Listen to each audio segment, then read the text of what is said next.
Hey people, we're installing a Australian-made, genuine Hayman Reese tow bar. Obviously that's the main welded section with all these other bits and pieces, heap of nuts and bolts. Let's pull the vehicle apart, get the rear bar off and see if we can get it installed. One of the first things we need to do is remove this top trim, which we've just gently plucked off with our hands.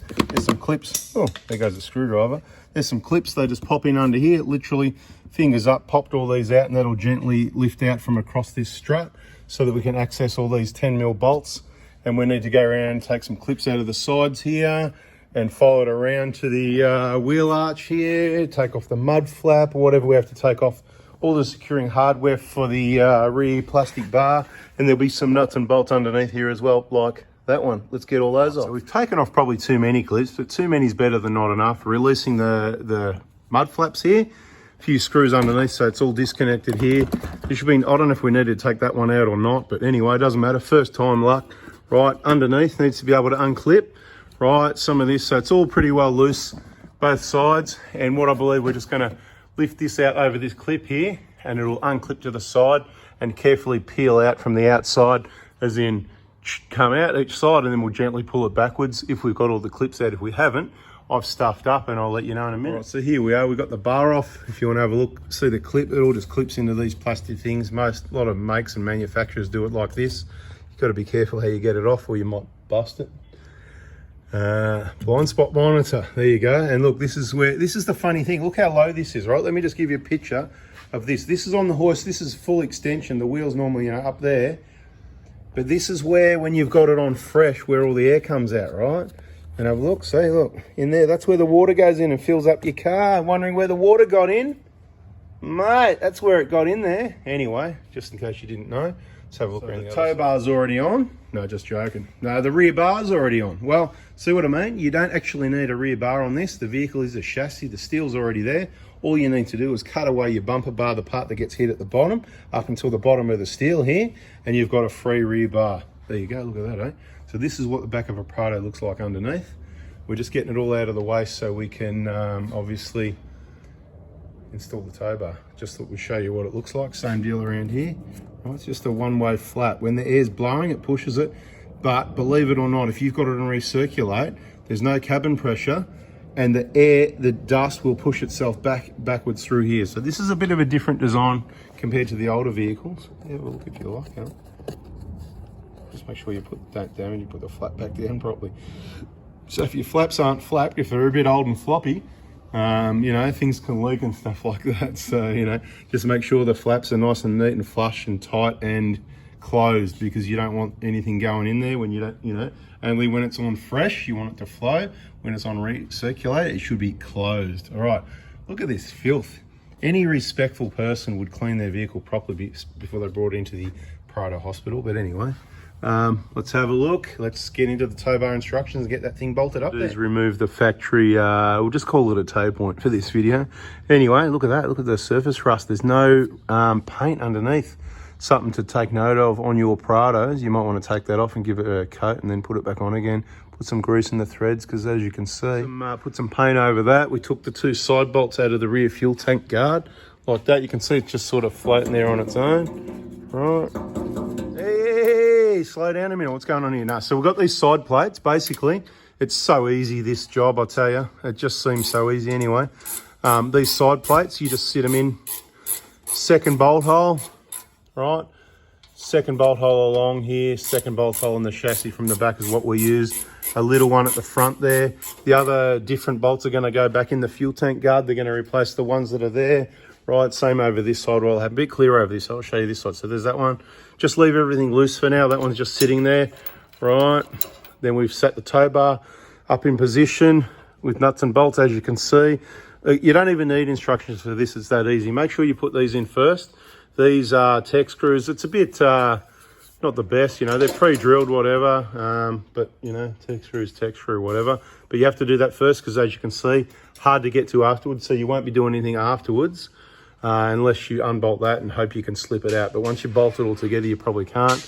I believe this flat plate on the back here goes this way on the outside, but we're going to loosely fiddle this up because we just sort of followed our nose. And once this looks right, we're going to have a look at the instructions. This is in the reverse order to make sure this is all right, and we'll tighten it all up, make sure everything here aligns with what the instructions say. How easy to fit a Hayman Reese Towbar. Hey, since 1951, really? That's a long time ago. And the hardest part of the job is, you know, these little nut blocks on the wire. It's actually quite easy. You just stick them through this massive big hole, and they're just over there. You can actually see it. And there's a bolt in behind here, right? You can easily reach through and get them all started, piece of cake. When you're done, we're just going to tuck the wire in the hole out of the way a little bit, or cut it off, because we're not going to need to do that again, are we? It's a one-way job. It goes on, it stays on. All right, so they've got these side plate spacers. I'm going to show you where they go. Just chuck them in the bin. Well, not yet. See this side? It's so what we've done, we've just tightened these up slowly to bring it all up to where it's going to sit, because it's got no choice about where it's going to sit at the middle area here, but at the sides where these side brackets are, I'm going to assume that they didn't make this all as one section because of the variation in the chassis. So this section here bolts together, and that makes it adjustable up and down, and these spaces go in there. And you can see here at the passenger side, there's no gap there, so it doesn't need any spaces. But over here at the driver's side, what happened, there was two of them that fitted in nicely. So on this vehicle, driver's side, 2 spaces, okay. We've just got to put the fuel tank guard bolts in, and I believe that's all the bolts in the Towbar. Does everyone else agree with that? Yeah. Anybody else here? No? Okay, happy days, let's do that. All right, there it is. The Towbar's all bolted on. There's the 2 bolts from behind, easily accessible. You can see some of the other bolts down there. Probably be a good idea to put Loctite on those, eh? All right, so now we're up to the Towbar wiring, and we've got the storage system in the way to access in here, so it's going to be a bit difficult, but I think we'll get it done without pulling the trim out. We're going to try that, otherwise it's remove the whole storage system. So what we're going to do for today is we're going to drill this hole out, which we've done. Couldn't find a dusty bronze paint pen, so I thought I'd go the extreme other way and went green. So there you go. We drilled the hole out to 30, big enough to get the plug through. The wiring loom has the correct size grommet on it, we hope. I'm going to put a bit of moly coat on there as well once it dries, to help that grommet slip into place and help seal it all up, make it even better than just rubber, easy in and out. Something extra there to help seal it. And yeah, you can see in there, look in there, see Kirkland? That's one of those yellow Kirkland cloths that I talk about from Costco. Bloody fantastic, right? Anyway, for today, we're just going to sit that wiring in there and get all the bumper bar back on, call it a day. We'll finish off the wiring inside another day, and that will be a video. So the little M4 bolts that were meant to be in the kit seem to be missing. I don't know what happened there, but it doesn't matter. We've got the plug on the left side. We've got 3 zip ties on the Towbar, wiring straight behind it. Come in with a factory wiring. There's some guy that does videos, he says to do that, and one of the guys here that's supervising, production manager here of producing and installing Towbars apparently, he says, yeah, you know, and I said, yeah, well, let's do what he says. So we zip tied it to the wiring loom. We put corrugated split tubing over it, and we've managed to keep it away from rubbing on the body as well, using this little clip or whatever. We don't even know what that is there. It could be there for this purpose, but keeping that corrugated split tubing, we've got about 5mm gap there, which is good, and it comes up, last zip tie there, and there's our grommet through to the body, sealed up nicely. That's it for this video, I think. Got the bar sitting back on. When you put it back on, you just start from here underneath the headlight, so bring it in gently.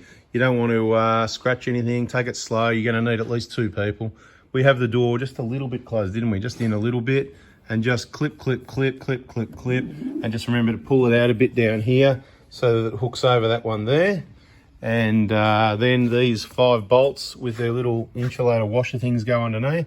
The plastic cover can go back on top now, I suppose, no reason why not.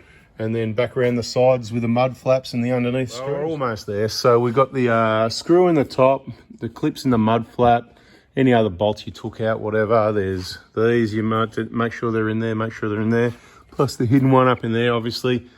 This one underneath, that one underneath. These ones, same both sides and all that. And there's 2 clips to go in the inside the door. Look at that, beautiful. All right, the last 2 clips here. Right, we're going to give it a clean up now, and that's it, bada bing. We've obviously got to get in and work around this storage system for the wiring and stuff, clean some stuff out of there, but that might be a separate video. It's pretty straightforward, all just plugs in, so follow the instructions for that. Hopefully this Towbar installation video, this is the Hayman Reese Towbar. You don't have to cut the plastic, happy days, and you don't have that big bar hanging out underneath, so the way I see it, happy days. Thanks for watching. Hope you liked it. Subscribe, turn the bell on. There might be a video plugging in the wiring and there's a module for that. See ya.